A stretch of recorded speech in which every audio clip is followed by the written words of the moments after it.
So, I recently put up a somewhat cross status about the deceased Ann Widdecombe, and a friend contacted me telling me she knew her personally and didn't find what I wrote very funny. In that instance, I thought, yeah, fair play. I probably overstepped because in the instance of someone like Ann Widdecombe, yeah, she had some very strange backwards and somewhat bizarre views, but luckily she never yielded enough power to cause that much damage. If if anything, she was just a very typical person of the people that Louis Theroux put on his weird weekends show.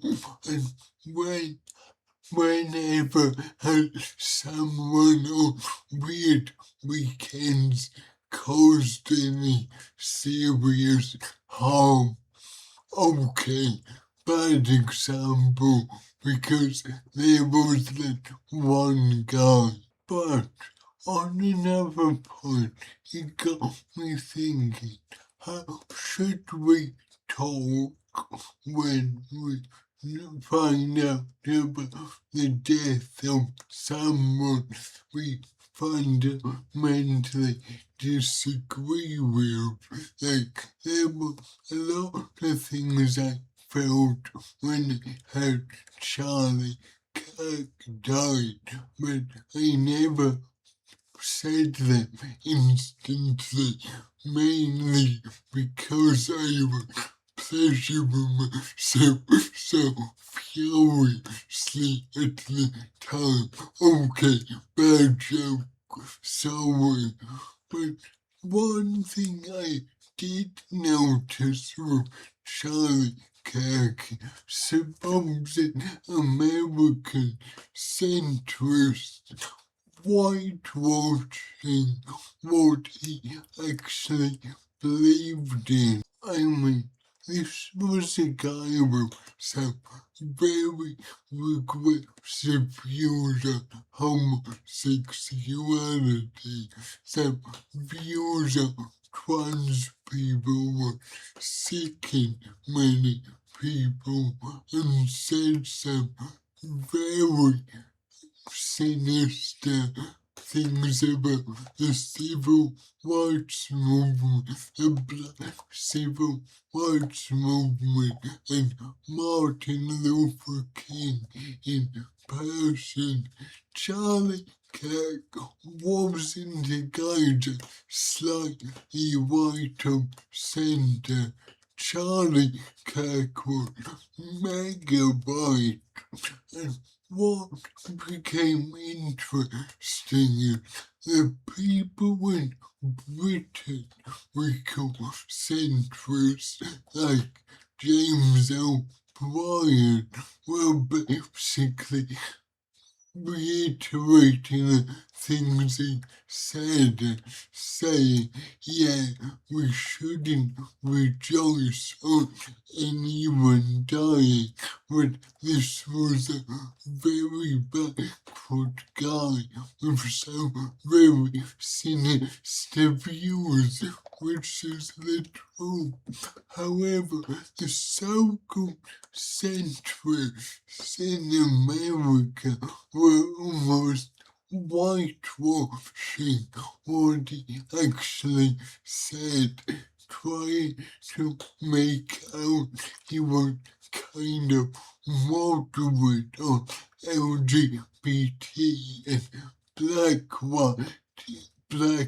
rights issues, and no, he fucking wasn't. He was extreme, and no matter whether you like care or whether you hate him. I don't see why people were trying to pretend he didn't say the things he did say. So yeah, I guess what you're saying is when people die, I admit I have to remember that even if I don't like them, it's never okay to make jokes, make fun of their death. Death is horrible no matter what. However, you shouldn't try and pretend these people didn't hold opinions that they did. They have a legacy, and bizarrely, in the case of Ann Widdecombe and Charlie Kirk, they were very proud of these views. So surely, if you do want to honor the dead, you shouldn't pretend they didn't believe the things they did. Anyway, that's my kind of moderate opinion on people dying. How I still aren't in any way ashamed of the multiple jokes he made when Thatcher died, but that's another story.